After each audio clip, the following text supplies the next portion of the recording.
Toriko! Toriko, chapter 257. Now, this chapter of Toriko, if you weren't convinced that this arc was ending last chapter, it definitely was showcased to end this chapter. I mean, it wasn't, the significance is still there, don't get me wrong. It wasn't quite as, emotional and so, y'all, if you saw my last review, you'll know what I mean. If you read the last chapter, you will know the gravity, like, all the epic stuff that happened. Wasn't quite at that level, but nonetheless, what went down in this chapter, still of great importance, still magnitude, the magnitude of it all. Mitsutoshi. This Cooking Island arc, I have said it, it is one of the greatest arcs in shonen history, in manga history, mind you. So, where do we start off? We start off where we left off last chapter, with Midora.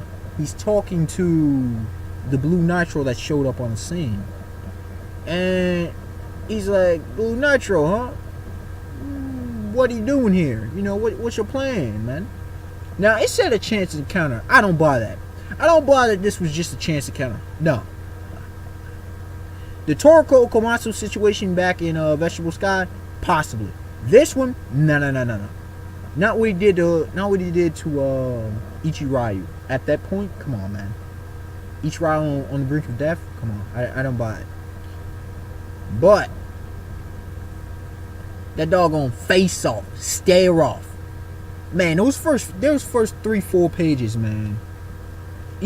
Midora, how can you not like this character? How can you not love this character?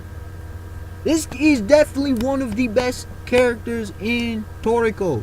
He has moved into my top 5. He has replaced Tengu Bronche. This dude, this dude simply said, because all of a sudden the Blue Nitro just opens his mouth, even wider than most of the other Nitros. Just opens his mouth, and it's in his face in Ichirayu. And Midora's like, it's only natural that you would want to eat him. Makes sense. Also, y'all being top dogs, top predators in this gluttonous day and age makes sense. But at the end of the day, big brother, nah, you can't have him. He's far too superior for an ingredient for someone like you. Midora with them words though. Now, I had said this previously, that what Acacia said, because some people were debating whether the Blue Nitro, they think they're these OP creatures, which they are, collectively. And I had said that. I believe collectively, when Acacia said that, and also he was talking to much younger Ichirayu, Jiro, and Midora. He said nobody can defeat the Blue Nitro, collectively. And I believe that. Individually, I don't think so. I believe the top tiers can definitely defeat. I mean, Midora, the Blue Nitro wouldn't just scram. Okay, like I said, this isn't the Toriko Komatsu situation where that Nitro is definitely far weaker than the Blue Nitro, but at the same time, that one was just coming to get what it wanted. Okay, it was coming to get the thing, didn't like it, and then moved on. It wasn't even looking to eat Toriko and them. Blue Nitro, obviously looking for blood.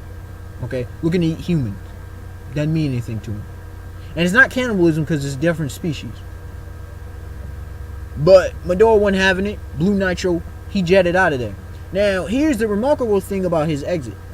The speed and precision. Didn't touch any of that hungry space, the hungry tongue, the empty tracks of, that Midora's hungry tongue had left in the air, right? He had even eaten the air. Didn't touch that. Excellent. Up out of there in a second, and left of like crater, and I instantly thought of some DBZ action going on, DBZ, and then I thought of Superman and a few others. So obviously the Blue Nitro are incredibly powerful. And for those who doubt it, if Ichirayu is definitely dead now, It doesn't this chapter confirm it? And for those who were questioning why did Midori not kill Ichirayu, some had said it. I said it as well. It's his big brother. How the hell is he supposed to kill Ichirayu? Come on, man, it's his brother. It doesn't matter what kind of beef, it's his brother. It's the same thing why Ichirayu couldn't kill Midori. They're brothers, man. Little brother, big brother. But Midori said something interesting. I don't know how true it is, but he said if you were, pretty much if you had the intent to kill me, this might have turned out completely different. So is Midori actually stronger than Ichirayu? We don't know because Ichirayu didn't go all out, which makes sense to me. It seemed that Ichirayu for some reason was holding him back, even with all his minority world and whatever. It didn't seem right. Some say he went down too easy. Mitsutoshi gives a logical explanation. No plot hole, it just makes sense. They're brothers. Why would brothers try to kill? You know what I'm saying? Because we ain't in no civil war action going down. You remember what Ichirayu been saying? He wanted to eat again with Midori. He offered the hand of friendship before. Doggone, ain't on some Naruto BS. No. This ain't Kishimoto style. No. Some legit brotherly love kind of stuff. You remember he said he had wished they would go on one last hunt. Him, Jiro, and Midori, and possibly 4 Heavenly Kings. And then, that scene, him holding Ichirayu though. But y'all saw my thumbnail. That intimidation face of Midori. But him holding Ichirayu, it was special. It was a special scene. And then we switch over to what went down, and it was confirmed. It was finally showcased what all the extent of the damage was. Because I was questioning whether certain areas in the human world were hit or whether not. Because it looked like when the meteor spice was released, it didn't look like that much the way it was panned out. But it did definitely affect the whole entirety of the human world. But because of Ichirayu, as president of the IGO, he had foreseen and kind of had foreknowledge of what may occur when he clashed against Midori, because obviously he knows his little brother. And, his net protected most of the human world's populace. But the problem is it took out a lot of the food, which makes perfect sense. But, there's a potential that the human populace is going to be saved because, Ichirayu planned out food, safety, and all that jazz, right? Then we see the IGO headquarters, and Chief Mansum, he was doused in a bath of alcohol, namely liquor, which I thought was great. Obviously, his gourmet cells react to alcohol, liquor, beer, and all that. But I thought it was kind of cool. And, he's all bandaged up, which makes sense. He's back to normal. His rage state, hawkish state is all done and over with. And we see Bureau Chief Ray comes up in the scene and he breaks it down. He's asking, what do we do now? And Chief Mansum says Ichirayu, he planned this all out, safeguards and all that jazz. We're gonna take all the animals from the storerooms and stuff and go feed the people. You understand what I'm saying?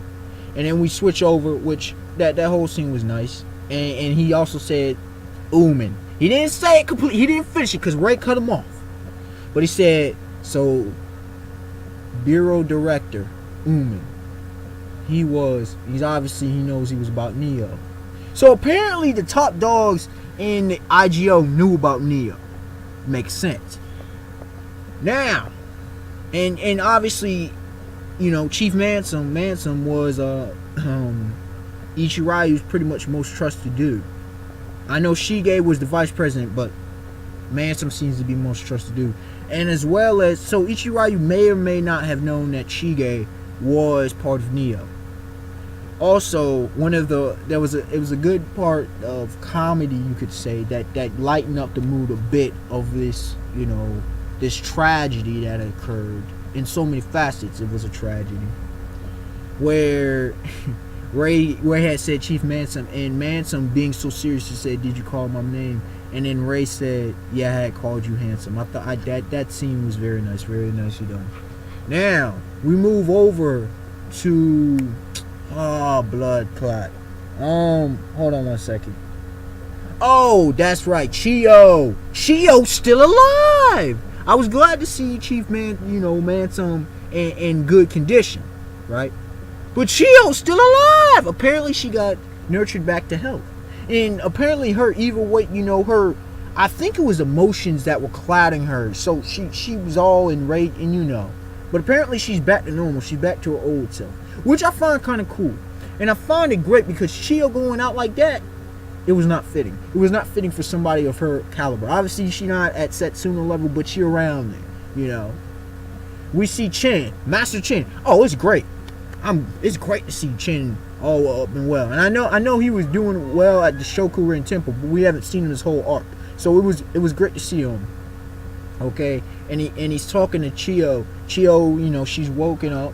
And she's like, where am I and stuff. And Chen's breaking down. And remember what she said. She was pissed off at Chen for being not upset over, his food honor wouldn't allow him to mourn to death. She didn't know.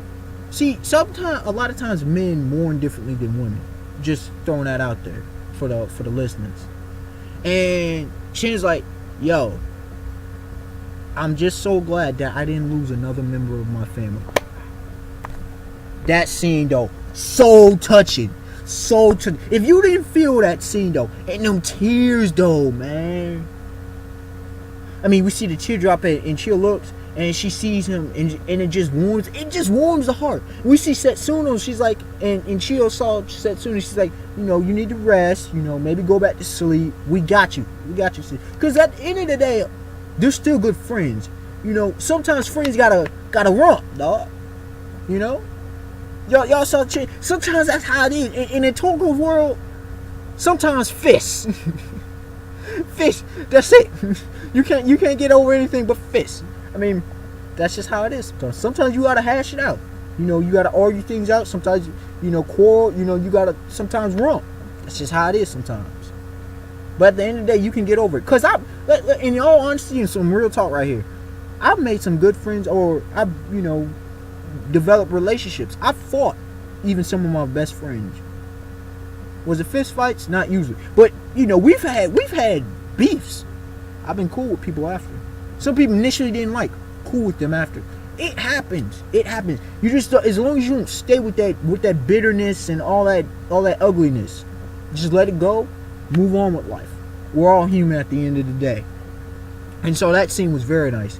And pretty much the end of the chapter, they're talking. And I'll highlight back to what all was said, the dialogue, the narration that Mitsutoshi said about all that had happened with the meteor spice. Because I hinted on, but I'll give fuller explanation after I says. She says one of the most important parts of this chapter, which made this chapter at the overall grade in which I'll give it. She said, Sasuke said, we as cooks, there's a lot of good cooks still left that haven't been kidnapped by the Bishokukai, obviously. And she said, it's our task, our job to, get, obviously, I guess they've collected the food that Ichiryu had left or whatever. And she said, it's our task to do what we can to save the people of, the human world. And which makes sense, we know that Chiru, Tingle Brunchies, Setsuno, Live Bearer, the Poison, Artisan Cook, all them are still good. And so we know that high caliber chefs are there and they can, save the human populace, right? But she said it switched, and like I said, I'll have to go back and give the full explanation of what went down with Mitsutoshi's narration because of this point. She said, now it is up, just as it was in ancient times, up to the Bishokukai. I mean, not the Bishokukai, the Bishokuya to, save the human population, which makes a whole boatload of sense, and I will mention that after I tell y'all the full explanation. And she says, it's time to awaken or arise, one of the two, but y'all get it. Y'all get the gist. It's time to arise, awaken Toriko. So Toriko is obviously the shining light, not just because it's his series, but because Toriko represents so much. He's the leader of the four Heavenly Kings. Even though Zebura's the oldest brother, he's the leader. If they were to go into battle, Toriko would be the one they would listen to, along with Coco. And at the end, yeah. Also, I gotta mention that. Why is Coco still MIA? Hopefully, we see him next chapter. I have to explode on that one. We seen Sonny and Zebora. We still haven't seen Coco. Mitsutoshi, why do you keep doing this to my second favorite character, Coco? Really don't. But anyways, back to the narration part, right? Now, I had told y'all that Ichirayu had set safeguards, right? Here's the thing. It said that at least 25 billion of the human population were affected, okay? Only minimal casualties, obviously. But because of the meteor spice, it had such a massive effect on the ecological scale. Midora, my just without explanation, this is what I believe he wanted. He wanted, not just because of his sadness, but he wanted the realization to the people, whether he destroyed them or not. I'm pretty sure he knew Ichirayu probably would have protected them. He wanted them to understand what it was like back and what the true nature of humanity is. There's so much in-depth psychology and philosophy that I can get into on this one, but I won't. But understand what Midora was born into. Remember the endless war over what food. He's sending it back to that situation because what had happened. And also it serves on another one. Neo wanted this to happen because they want to bring about utopia in space, on Earth, whatever. In Toriko's world, whatever. Right? Bishoku Ken, the Bishokuya God, Acacia, brought peace and prosperity to it, right? Acacia's not there. The gourmet age is now over. New age. And it's like, this is why I love, because I will say, throw this in real quick. This is why I love Mitsutoshi. It reminds me a lot with One Piece. New age. You gotta bring change. The balance of power, a lot of things have changed. One of the one of the key lines that Midora said in this chapter, he said the most gallant on earth. The noble Ichirayu. He eulogized his brother, his big brother. Obviously he loved him. Didn't disagree with his views, but loved him and understood him. And also Midora talked about the top predator. And in doing so, we go back to the ancient times where it is the hunters that are the providers, they're the protectors, that are the most important. Because you could argue to say that the gourmet age was an artificial age. Because the cooks, remember what Coco had said. Key point he had said to Komatsu. The gourmet age, we're going to protect the cooks. We're laying our lives down on the cooks because the cooks are the most important, they're most pivotal members of this age. We had the whole cooking fest and everything. Because in the gourmet age, food, the delicacy, the intricacy and all that, the deliciousness of food and everything about it was the most pivotal part of that age. Now in this new age, no. It's more back to how it usually is, survival of the fittest. And scarcity. Potential poverty. And even in the gourmet age, and it's a reflection of what's going on even in today's age. In all the age of prosperity, it was still poverty. Understand that. Now, the Bishokuya are going to have to prevent war. So there's a whole lot of aspects that are going to this. In that little section, or those few panels, few pages of this chapter. Keep your mind on that. This new age, new characters, okay, new challenges, new responsibilities. Now, while there's still the old left, they're done. Their age is over, just like in One Piece. Their age is over. And Setsuno's like Toriko. You need to take up the mantle, not for a new IGO, but as a shining light, as was shown on him. We didn't see his face, but as was shown down on him. And I also liked his new set of clothing. So this chapter, this video went long, but understand that this chapter was just as important as the last chapter and a few chapters. So didn't really have the action, but it's transition. This is like a not a severing point, but it's a demarcating point. Okay, this chapter now, so much change is about to come to the storyline of Toriko. So get ready. Alright, the unexpected one to like, comment, subscribe. Tell me y'all thoughts on this chapter. Tell me what y'all think about what Midora said about the top predator. How Midora felt about his brother. What y'all think of Toriko himself as a character. And how this experience is going to more evolve, more develop him. And, give me y'all thoughts on, what you think about survival of the fittest, strength, and all that kind of jazz. And just, what you think about the series Toriko. Alright, y'all. Peace. Have a beautiful day, beautiful night.